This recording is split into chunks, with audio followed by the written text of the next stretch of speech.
Thank you. We'd like to move to the next phase of the program here this morning, and that is our discussion on diplomatic and national security issues.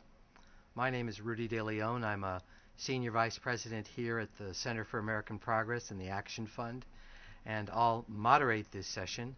I'm joined by Jessica Stern, a distinguished professor at the Harvard Law School, an expert on counterterrorism and the environment that we find ourselves in, both in terms of a national security portfolio, but also at law enforcement and ways of thinking about terrorism here at home. And the two of us will be presenting some ideas for you up front, and then look forward to a question and answer session with each one of you. I'd like to start out, and what I'd like to do is sort of, just in terms of our opening statement, I'd like to make some initial comments and talk about a couple of the chapters that are in the blueprint that have been written by Gail Smith, largely on the role of economic development. Also Greg Craig, who did one on the State Department and the role of diplomacy. Joe Cirincione, who did an excellent chapter on nonproliferation and where we go with the arms control process and nuclear disarmament.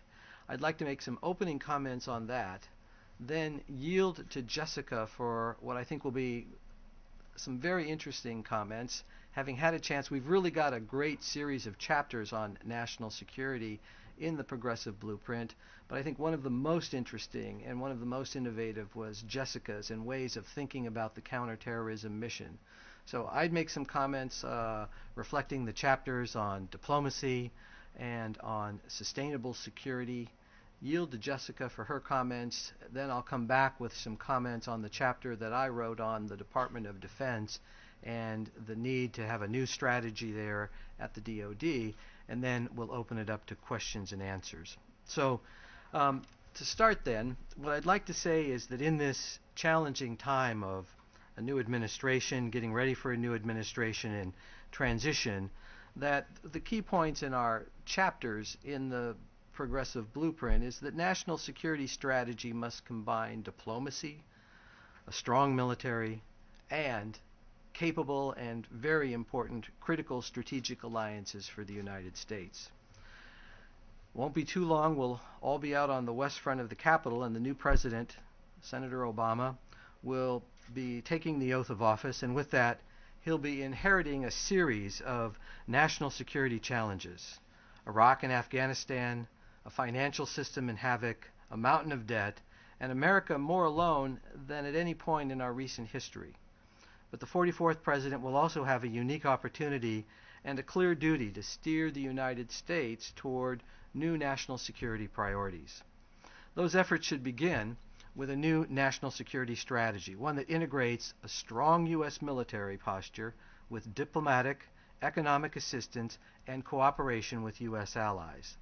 To defeat the complex threats of our time, America must use all of its strengths, essentially those in our civilian institutions of diplomacy and development, and no longer place the entire burden on U.S. national security on the backs of our men and women who serve in the military. Now, calls for using diplomacy and economic assistance in higher proportion have come from a number of ambassadors, a number of officers in our military, and we should listen very closely to those calls. In July, Defense Secretary Bob Gates argued the need to harness the full strength of America by integrating our diplomacy and economic assistance. What the Pentagon calls kinetic operations, the Secretary said, referring to lethal combat, should be subordinate to measures to promote participation in government, economic programs to spur development, and efforts to address the grievances that often lie at the heart of insurgencies and among the discontented from which terrorists recruit. Second, I think the next president will have to establish a new national security strategy for the United States. Now, every nation has the right to self-defense, and that right is recognized in international law. But the Bush administration doctrine of preemptive war and regime change is one that has not strengthened the United States.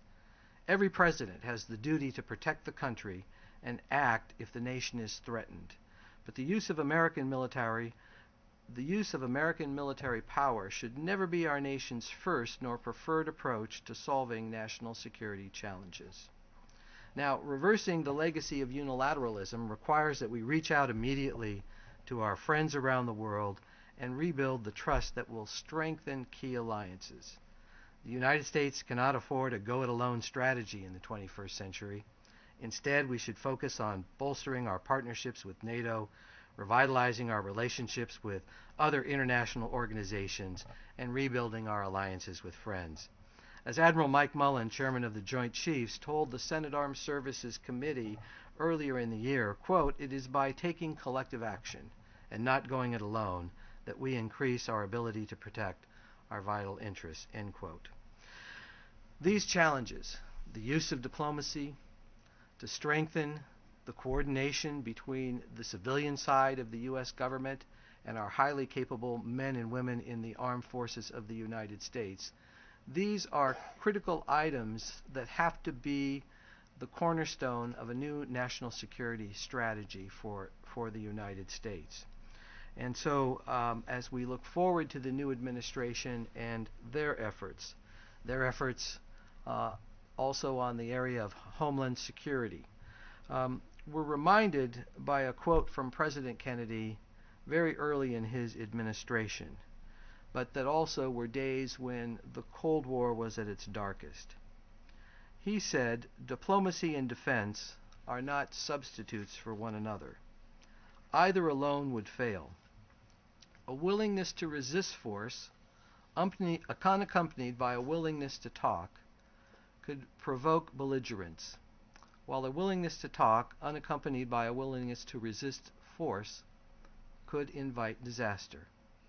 Then as now, our 44th Commander-in-Chief must develop a new strategy that looks out for the safety of our troops and makes effective use of our military power and capitalizes on the strength of our other diplomatic tools." Now with that, I'd like to yield to Jessica for talking about what I thought was an extremely interesting chapter. And one of the interesting things in working on the blueprint, and particularly in talking with some of our younger officers in the field, I came across an Air Force major, Air Force Academy graduate, and we got to talking about the blueprint, the authors on the chapters, and when I told her that Jessica Stern was writing the chapter on terrorism, she explained that most of Jessica's books and writings are part of the standard curriculum at the Air Force Academy as they teach national security and national security policy right now. So, Jessica, thank you for joining us. Thank you very much. It's an honor to be here and to be part of this project. I think we can all see that the international community has reacted very positively to the election, and that's wonderful. And I think, as many people have said, that the election of Barack Hussein Obama is, in a way, an act, our first act of public diplomacy, and I think will have a major impact. At the same time, Al-Qaeda has a pattern of attacking early in a new administration's tenure, and I think it's critically important that we recognize, and especially that the new president-elect recognize, that he is likely to be tested early in his tenure. The global war on terrorism thus far hasn't worked all that well. Al-Qaeda has evolved from a commander cadre organization to a hybrid organization involving self-recruited or locally organized cells, some of which are in communication, if only virtually, with leadership groups in Pakistan. The thing the new president must be aware of is, as this threat spreads and becomes less targetable, it's more and more important that we think about the psychological impact in advance of a terrorist strike. Terrorism is psychological warfare. The aim is to create a feeling in the enemy. The aim is to create a kind of autoimmune response in which the enemy reacts in ways that undermine its own legitimacy and authority. And I'm afraid we fell into that trap after September 11th. The counterterrorism policy should not be based only on the desire to avenge wrongs or reduce fears, but mainly on reducing the threat. And it's important that we recognize that terrorism cannot be obliterated with large-scale military action against states. Terrorism can only be contained. And I'll give you one example why we have a problem here. The terrorists have achieved dominance on a critically important battlefield, which is the internet. And our military is clearly not well equipped to fight on that battlefield. To respond to terrorism in a way that actually reduces the threat rather than just making us feel less afraid requires the patient deployment of all instruments of national power, intelligence, public diplomacy, and military action with an emphasis on covert action. It requires undermining the terrorist narrative, and that's absolutely critical. I've interviewed many terrorists, and they have many different stories. There are many different narratives. But the one overarching theme, especially among the jihadi extremists, global jihadi extremists, is the idea of humiliation, that globalization itself is humiliating, that America, under the guise of spreading democracy, is actually aiming to humiliate or harm the Islamic world. We should be aware that as these groups constantly evolve with new narratives and new allegiances, we will require constantly shifting intelligence. And for that reason, I would advocate a much more flexible intelligence capability, a kind of reserve intelligence corps, so that we can bring in people at a moment's notice who specialize in a particular area of the world or particular ideology, and frankly get rid of them, at least for the moment, until they're needed again. It also requires a major public diplomacy effort undermining the terrorist narrative, as I said. We need to be publicizing the words of disgruntled terrorists. I myself have met with disgruntled terrorists. They will tell you they thought their leaders were ideologically pure, that they were involved in terrorism to make the world a better place. But over time, they realized that they were at the job largely to make money or to achieve greater personal power. This kind of story needs to be publicized. We need to make use of youth groups who are in the global Muslim community, who are trying to undermine this narrative, who are making clear that these global jihadi groups, their main victims are Muslims, ordinary Muslims. And I think this message hasn't gotten out enough. I would advocate the creation of a presidential commission to develop a counter-narrative.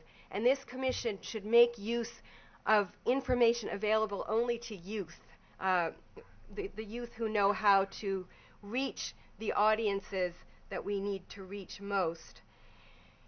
In the end, I think we need to find a way to balance the very important requirement to destroy the terrorists who are attacking us today with the long-term requirement to undermine their ability to recruit new terrorists. And that balance needs to be shifted in the direction of countering recruitment. Al-Qaeda and the global jihadi groups will not be the terrorists that we're talking about 20 years from now. Terrorism is with us, I believe, for a very long time because of changes in our military.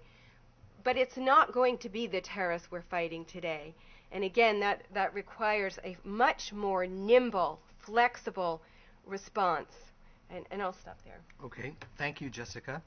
But we'll come back to that issue of the information technologies and the fact that many of the actions perpetrated are against the Muslim population. I think one of the keys to the change in Iraq was the U.S. Marine Corps strategy of working with the Sunnis, and the Sunnis ultimately coming to their own understanding with al-Qaeda, and the fact that they were at counter purposes on everything, and that when the Sunnis decided to reclaim their communities, that was a significant turning point in the Anbar province, but very consistent with your thesis, and also very much at the heart of how information is disseminated in these communities. Just a few comments on the DoD transition, and then we'll open it up to questions. You know, everything at the Department of Defense begins and ends with the men and women who serve in our all-volunteer force, active, guard, and reserve. The challenge now is of transition during wartime, and it's been very encouraging to see Admiral Mullen of the Joint Chiefs of Staff, as well as Secretary Gates, for several months working to make sure that this is as smooth a transition as possible. Having been through defense transitions in both 1993 and 2001, I can say from personal experience how challenging they are and how critical it is to have a sense of objective as you go in and work the transition. And one of the things very important will be for the new administration to reach out and have a very constructive engagement with the Joint Chiefs of Staff and the senior military enlisted advisors. They are, that will also, I think, help continue the tone of constructive civil-military relations that are very important in that building. Now, the immediate challenges. We've got an excellent chapter in the blueprint written by our colleague here at the center, Dr. Larry Korb, on Iraq and the need for a new strategy and a new direction in policy, a full strategic review there, and on Afghanistan as well. We need a new national security strategy, one that uses all of the tools, not just simply the men and women of our armed forces, but also uses American diplomacy, our economic assistance. And in these times when there are so many challenges on our economic side here at home and taking care of our own economic concerns, one of the quotes that stuck in my mind comes from Robert Lovett, who was a senior official during the Truman administration and talked about the grand expectation that America represents. And that was the combination of our economic strength combined with our military readiness were going to be critical to the national security environment. And so as the 44th president takes office, there are significant challenges both in terms of rebuilding and retaining our own economic confidence and strength, but that also putting the American military back on strong foundation in terms of readiness and training and taking care of our men and women post-Iraq is extremely important as well. I used the quote from Admiral Mullen to reach out to our allies, very important, and we've got to make sure that the wounded warriors that are in our system receive and continue to receive the first-rate care, which means that they continue to stay on the radar of the Secretary of Defense and his team. Now, right off the bat, one of the issues facing the new administration will be a fiscal 2010 budget. And a first step in restoring budget check and balances is to really curb the use of the supplemental funding process and to limit those supplementals only to emergency and essential combat costs. And then a much needed second step is the restoration of the planning, programming, and budgeting system within the Pentagon. And that's the formal system run by the comptroller. We need a readiness initiative that restores the capabilities of our ground forces. But again, the defense transition needs to focus with a strategic review of Iraq and Afghanistan and a new direction there, reaching out and rebuilding our critical alliances, a national security strategy that uses all of our tools, all of the things that contribute to United States standing in the world, and then repair and restore our armed forces for the future. So with that, what I'd like to do is open it up. One of our authors is in the audience on Homeland Security, and that's P.J. Crowley. And I'd like him to just make a point or two on his chapter on Homeland Security, and then I know he shares my own keen interest in Jessica's chapter on dealing with terrorism in this new environment. Rudy, thank you very much. The challenge for the Department of Homeland Security is first and foremost to figure out how we define it. Homeland Security, the department was formed in 2003 as a chief agency to, in the effort to combat terrorism. And the tilt in one direction obviously was apparent in August of 2005 when it was unprepared for Hurricane Katrina. Then you had a tilt back towards a more aggressive posture by the federal government in helping state and local authorities with disaster preparedness. But obviously over the last couple of years, you've had an aggressive shift towards illegal immigration. So to some extent, the 44th president has to decide, what are the real imperatives involved in Homeland Security? How do you in fact create effective systems so you have secure borders without shutting the United States off from the rest of the world? Have a sustainable immigration policy so that we actually can remain competitive internationally while making sure we can distinguish somebody coming to the United States who wants to invent the next great thing and distinguish that person from someone who's trying to enter the United States to commit the next worst thing. So one of the great challenges for the next president, or for the Obama administration and the next Secretary of Homeland Security, is really defining what we mean by this space, creating a vision for Homeland Security, as Rudy knows very well. At the Pentagon, you've had a mature quadrennial defense review process where you marry up strategy, programs, resources, and you create a long-term vision for the military, and then you work steadily through the year in, year out to get there. Homeland Security doesn't have that same capability yet. It's obviously been a department that was created out of a difficult political environment in 2002. It really needs to create that long-term vision. What does a secure country look like? What does a prepared country look like? What does a resilient country look like that is able to cope with disasters that might befall us in the future, regardless of the cause, whether it is because of natural causes, man-made events, or terrorism? And our chapter kind of steers in that direction in multiple areas. Give us one sentence on your idea of a new federalism and how critical the connection between the federal government, the state governments, and the local and municipal governments is. Well, a great challenge for the next, perhaps the most immediate challenge for the next administration, come January, is to really focus on state and local authorities. A lot of capability has been built up over the past 5 years. We are a better prepared country in many respects than we were before.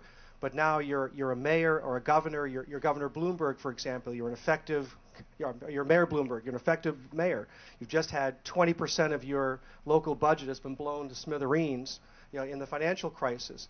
In a city like New York, for example, you can argue, is New York the #1 target city, the #2 target city, but it's one or the other.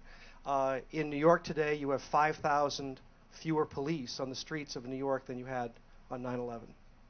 And New York is a city with resources. So think about other communities around the country who are feeling a great deal of pressure. How do you maintain cops on the beat? How do you maintain fire department with capabilities in the event you have a chemical disaster or anything else like that? So obviously, as the tax base is shrinking, you've got severe budgetary pressures.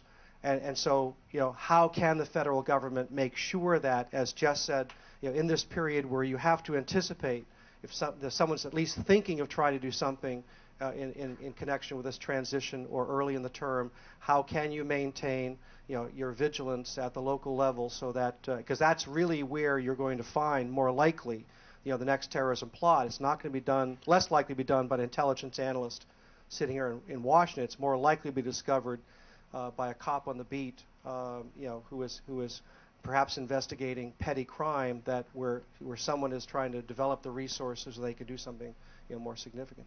Great, thanks, PJ. Now we'll open it up to questions, and we just simply ask that you wait for the microphone and then just identify yourself when you ask the first question. This lady right on the aisle.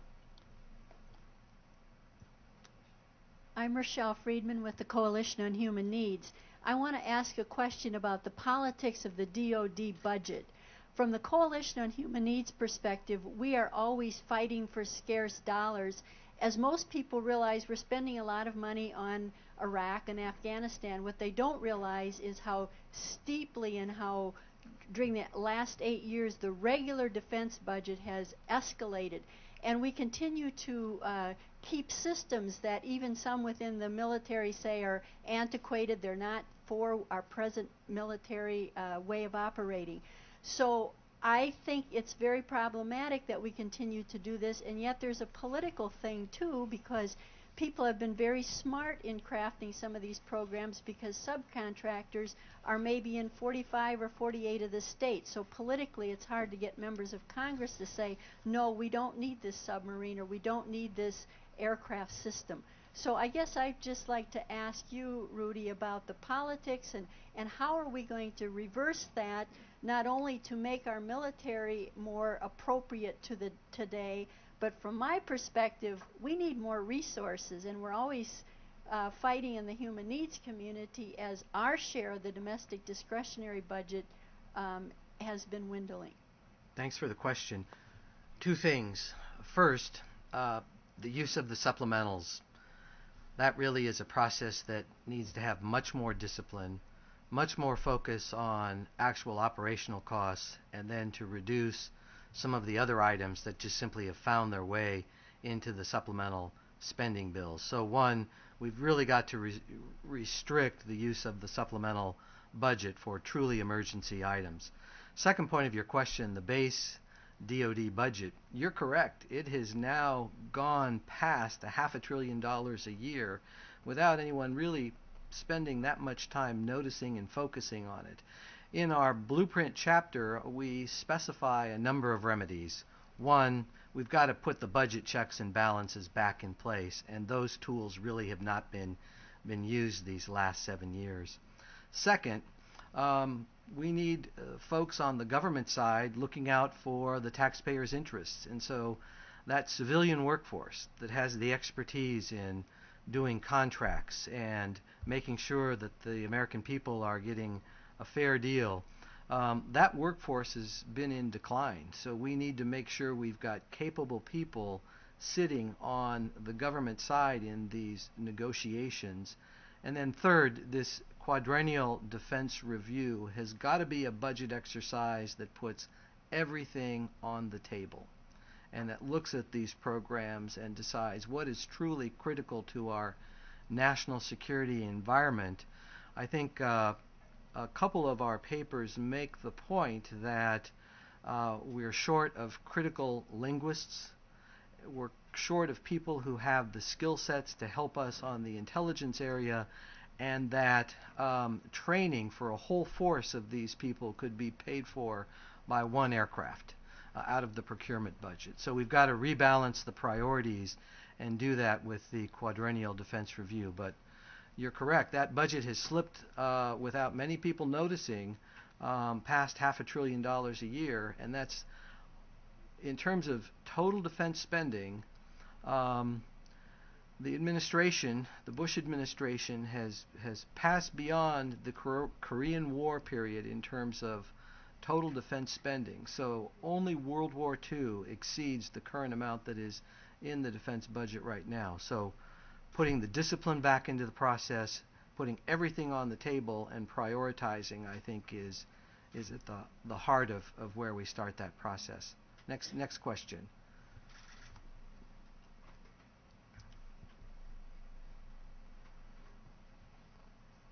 I'm Doug Wilson, and I'm one of your authors, actually, as That's well. right. And You're right. And I just wanted to make a comment about what Jessica had to say about public diplomacy, because I think she's absolutely correct. and the comment is that when we look at the elements of smart power, the military and non-military, we can't just assume that by going to the non-military elements we're going to have success, because so many of them are broken, led by public diplomacy. And one of the things that the blueprint advocates in the chapter is a real fundamental look at public diplomacy, not from a budget point of view, not even from a where should it be, but what should the mission be. How do you play to the strengths of what people who should be professional public diplomacy practitioners can do in comparison with what intelligence can do and what folks at the Pentagon can do? And essentially, how do you give them the credibility and recruit and retain a new generation of public diplomacy practitioners at a time when 75% of the world's population is under 25, and you have millions of young people who've been brought into the political process by this last campaign? They need to know that national service can also be serving their government in this way. And let me just acknowledge the chapter in our blueprint in the national security section by Doug Wilson on public diplomacy, and also acknowledge Doug's role as a senior vice president of the Gilman Foundation on being one of the key contributors in terms of resources to this project. So Doug, thank you on a number of fronts. It's also an excellent chapter. Jessica? I guess I would just say that I agree, and it's not really a question, but I really applaud your efforts to revitalize the concept of public diplomacy and to get youth more involved. That's a really essential part of what we need, I think, to be effective. Other questions?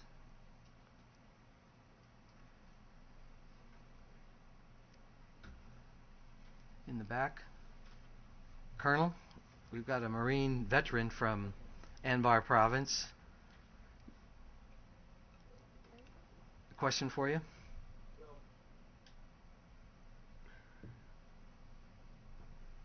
Currently, AFRICOM, the deputy sync is from the State Department. Can you see moving all of AFRICOM at some point under the sanctum of the State Department? Or can we break a paradigm where the state is more important, the State Department is more important in Africa today than the military services? You know, I think, Colonel Pierre, that's an excellent question, and I think it's at the heart of a core element of a new national security strategy, which is using all of the tools. And in fact, we've gotten into a situation where our regional military commanders-in-chief have become more of the representative of the U.S. government than has the Secretary of State or a U.S. ambassador in a region.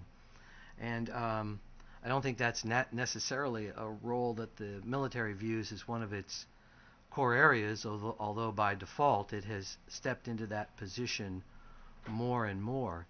And so I think it is a very interesting experiment to see one of the regional commands led by a military commander but with a State Department as the deputy, and I think looking more and more at that model, because in the critical moments what we're lacking are folks from the Agency for International Development who know how to do economic contracting and to offer assistance.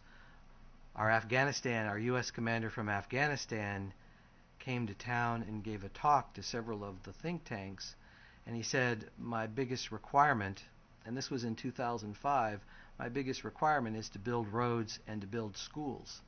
Now, he wasn't able to get those tools, and so in 2008, the environment in Afghanistan is much more treacherous, much more hostile to U.S. forces, back into suicide bombers and things like that, and so we weren't able to give that commander the tools that he was asking for back in 2005. So I think also Southern Command is also experimenting with this matchup, but the tools of American national security, back to the founders of the modern national security process, the Truman administration, we really need to take a relook at what they were telling us, because we can learn a lot by studying their words. But it was the combination of our military strength, but also our diplomatic standing and our ability to do these economic projects. And no one represented it better than General George Marshall, stepping from his critical role during World War II to the role that he played in bringing Europe back to recovery, and for which he won the Nobel Peace Prize. So that's clearly what is talked about in the sustainable security mode, looking at the tools other than putting the entire burden on our military men and women. So it is a model. So with that, Jessica, thank you very much. I just want to acknowledge Mark and Michelle for their leadership throughout this project. And what we're going to do now is to